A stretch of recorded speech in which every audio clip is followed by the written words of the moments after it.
وهاجا داوديال حالada hooyada Soomaaliyeed ayaa inoo soo socda waraysi aynu la yeelan doono wasiiradii hore ee adeega bulshada Maryama Qaasim balse marka hore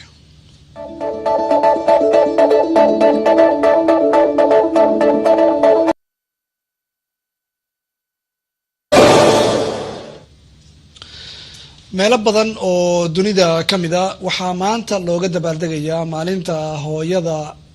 ee u astaysan wadamo badan oo dunida kamida Soomaaliya waxa ay kamid tahay meelaha ay hooyooyinku ay kala kulmaan dhibaatooyinka ugu badan iyada oo mar walbana la xiriiriyo dhibaatooyinka hooyada iyo dhalaanka xaaladaha ay ku sugan yihiin iyo dhibaatooyinka haysta iyo dadaalada socda ee lagu doonayo in dhibtaasi lagu yareeyo ayaynu ku soo qaadanaynaa qaybtan dambe waxa marti igu ah stuudiyaha Universal ee magaalada Muqdisho oo iminka si toos ah ugu sugan safiirad sharafeedka caafimaadka Soomaaliya umatalaysa waa Maryama Qaasim isla markaana horay wasiirad uga ahayd xukuumadii mudane Maxamed Cabdullaahi Farmaajo oo ay maamuleysay ilaa 4 wasaaradood oo xilligaasi loo bixiyay wasaaradda adeega bulshada waxa iyada naga sixi doonta hadii aynu wax ka qaladnay tilmaanteeda ee ku soo dhawo barnaamijka hooyada Soomaaliyeed xaaladda ay ku sugan tahay iminka sidaad ku qiimeyn lahayd بسم الله الرحمن الرحيم الحمد لله رب العالمين والصلاة والسلام على رسول الله marka hore waxaan jeclaan lahaa in aan u mahad celiyo telefishinka Universal oo fursadda ii siiyay caawa halkan in aan ka warrami kara xaaladda hooyada iyo dhibka haysta iyo sidii loola tacaali lahaa waxaan kaloo amaan u jeedinayaa tiimka Universal oo sida hufnaanta leh iyo shaqo aqoonka iyo Soomaalinimada leh noogu soo gudbiya dhacdooyinka iyo wararka wax yar markaan kamid ahaa dawladii Farmaajo waxaan ahaa wasiirka haweenka iyo horumarinta qoyska laakiin markii aan kamid noqday dawladii mudane Saacid ayaa waxaan ahaa wasiirka horumarinta iyo adeega bulshada wasaaraddaas oo markii dambe u kala jabtay 6 wasaaradood marka halka wareejinay waa maasantahay aan soo galno xaaladda guud oo hooyada Soomaaliyeed markaan ka hadlayno hooyada qaasatan hooyada Soomaaliyeed waxaan ognahay in Soomaaliya muddo 20 sano ka badan ay burbur u ku dhacay wax dawladahana ayna ka jirin colaado sokeeye dagaal abaar eedaba marka dhibaatooyinka dadka ay gacmahooda ku sameeyeen amaba kuwa dabiiciga ah ay dal ku habsadaan dhibka ugu weyn wuxuu gaaraa bulshada qaybteeda ugu nugul oo ah hooyada iyo caruurta yar dhalaanka markaan hooyada ka hadlayna badanaa waxaan la xiriirinaynaa hooyo uur leh hooyo dhalaysa waa arrimaha aan ka hadlayna marka hooyadaas waan garan karnaa 20 sano soo jiitamaysay Soomaaliya waxa ay dhaxal siisay inay noqoto marka la soo saaro sanad walba waxa la soo saaraa warbixino la xiriira dawladaha caalamka dawladaha ugu liita xagga caafimaadka hooyada amaba ay ugu sareyso dhimashada hooyo inay u dhimato arrimo la xiriira uurka iyo umul raaca Soomaaliya marka waxay gali jirtay sanad walba dawladda ugu hooseyso waan garan karnaayo waa wadan inta soo burburayay oo marka hooyadii waxaan dareemi karnaa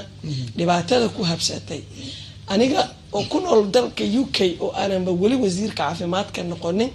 laakiin maadaama aan ahay dhakhtarad takhasuskaygana uu yahay cudurrada haweenka ayaa waxaan article ku qoray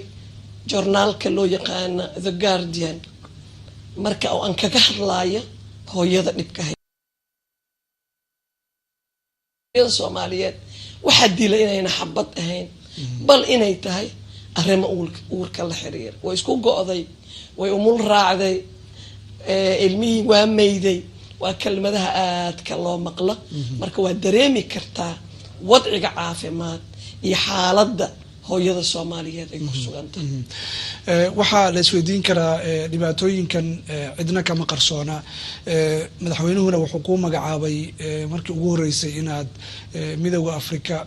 ololahan caafimaadka hooyada iyo dhallaanka looga hadlayo aad safiirad sharafeed Soomaaliya uga noqoto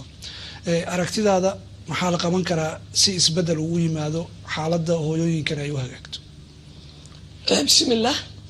marka aan fiirino xaaladda sida ay tahay horta markaad doonayso inaad xaaladda wax ka qabato waa inaad fiirisaa waxyaabihii sababay markaad waxyaabihii sababay taqaanana waa inaad abbaartaa barta macnaha daawada ku jirto markaan fiirino dhibaatooyinkii dhacay oo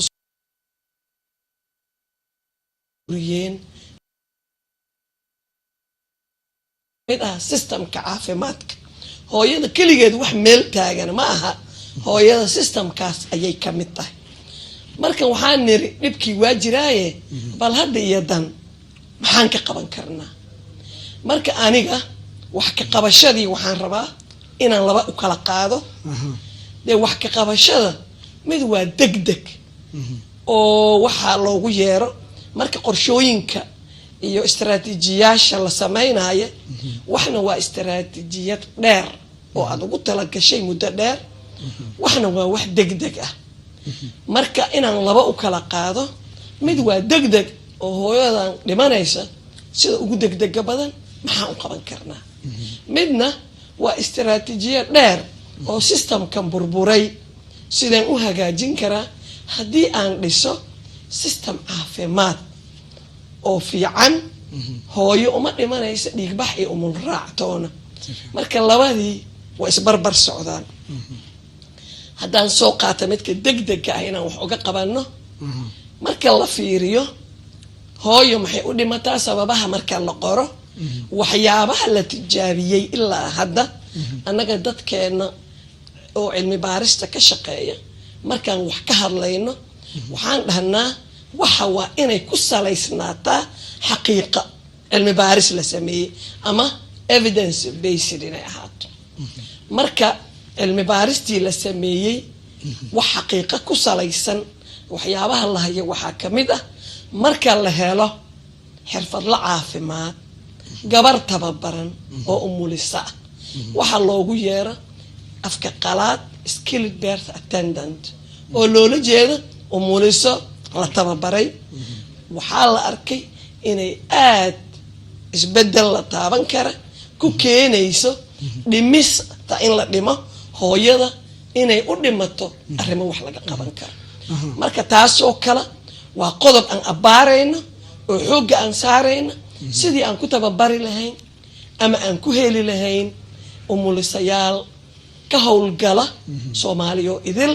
deegaamadeeda tuulo kasta inaan u heli karno umulisayaal waxaa kamid ah waxyaabaha degdega in la qabto loo baahan yahay inaan helno xarumo caafimaad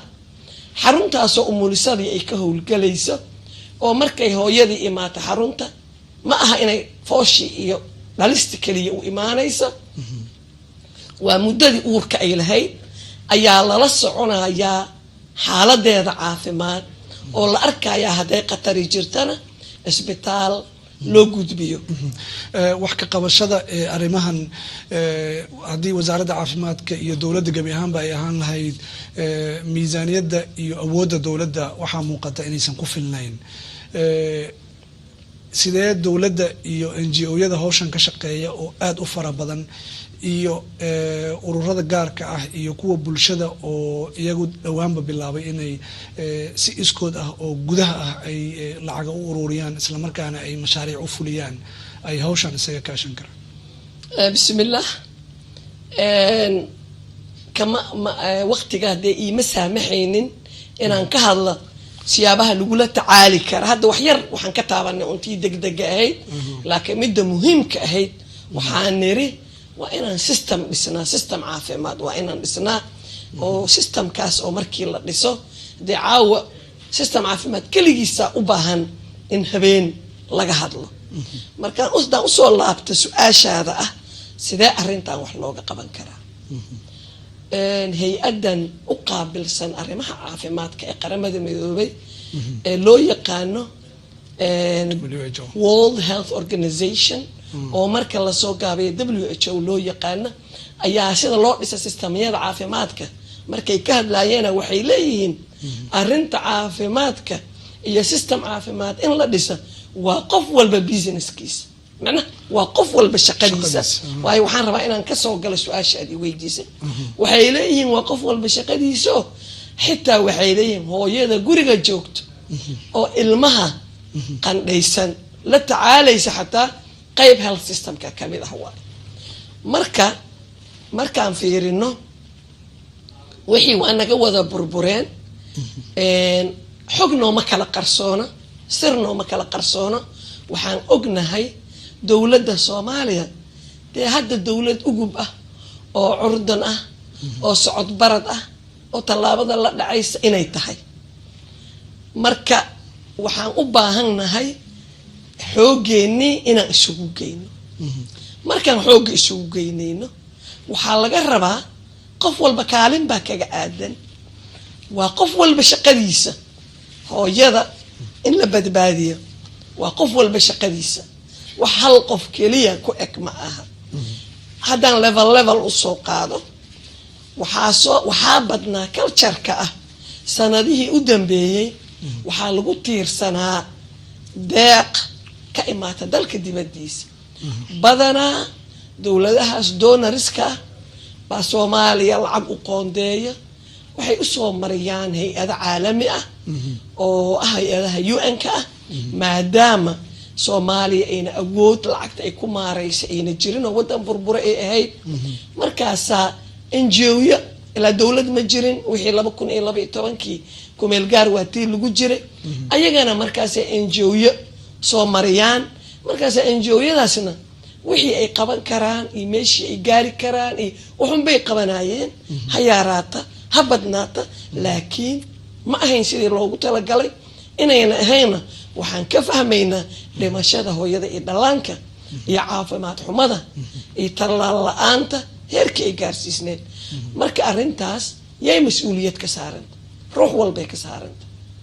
waayo ninka deeq bixiyaha ah oo shisheeyaha ah oo wixiisa hadduu doonaba daysan kara hadday doontana soo daahi karto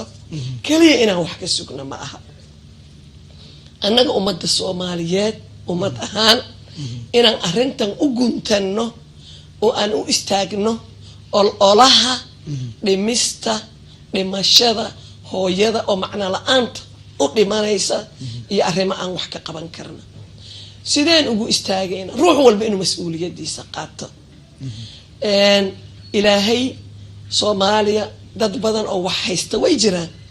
waxaa jira shirkada waxaa jira dad level personal oo macnaha afraad wax haysato xataa waxaa jira dad wax badan aan haysanin oo laakiin mushaar fiican iska qaato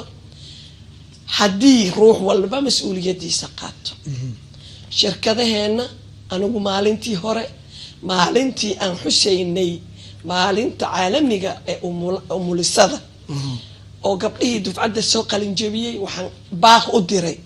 shirkadaha ganacsiga baaqaas waa ku celcelinayaa sababtoo ah gabadhan dhimanaysa ayaga cid ka xigta ma jirto marka inay u istaagaan in u guntadaan ruux walbo Soomaali ah arrintan inaan loo kala harin aniga campaign-ka si official ah dardargelinta campaign-ka inaan caaw halkan kaga dhawaaqo xafiisyadoodan ugu tagi doonaa meel walbo la joogaan tagi doonaa inaan dardargelino aan iska kaashano dhaxda u xirana waa gabadheeni waa hooyadeen waxa isku go'ahaya sidii aan u badbaadin lahayn aad iyo aad ayay u mahadsan tahay maryamo qaasim oo ah safiirad sharafeedka caafimaadka hooyada iyo dhallaanka ee soomaaliya ay u magacaabatay midowda africo. barnaamijka dabagalka wararka ayay igala qeyb qaadanaysay iyada oo ku sugan stuudiyaha universal ee magaalada muqdisho. aad aa u mahadsan tahay.